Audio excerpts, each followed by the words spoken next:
Ассаламу алейкум барыңыздарга апамдын тамактары каналына кош келиңиздер.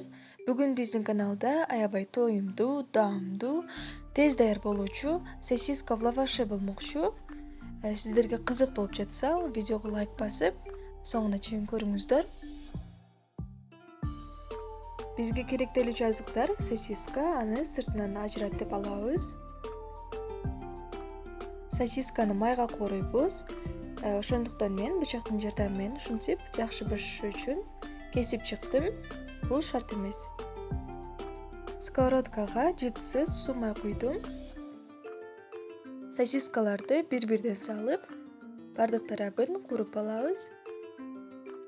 Андан соң лаваштын четтеги ашыкча жерлерин бычактын жардамы менен алып салабыз.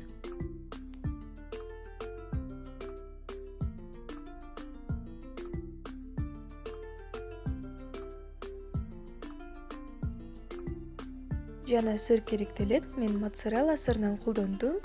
Сырды чоркадан өткөрүштөн алдын холодильникке салып, муздатып алсаңыздар, өткөрүшкө оңой болот. Эми видеодо көрсөтүлгөндөй лаваштын үстүнө сыр салдык жана сосисканы салып ороп баштайбыз.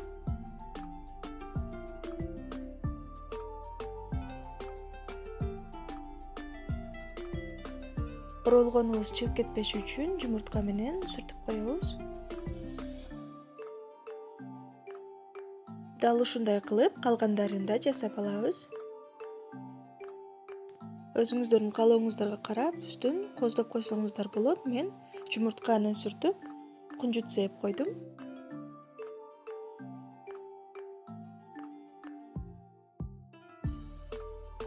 градуста 10-15 мүнөттө бышырып алабыз. Мына бышып даяр болду. Аябай даамдуу, кырсылдаган болуп бышты. Сиздер да даярдап көрүңүздөр. Каналыбызда жаңы болсоңуздар, подписаться кнопкасын басып, коңгурочууну басып коюуну унутпаңыздар. Кийинки видеолордо амандашканча саламатта калыңыздар.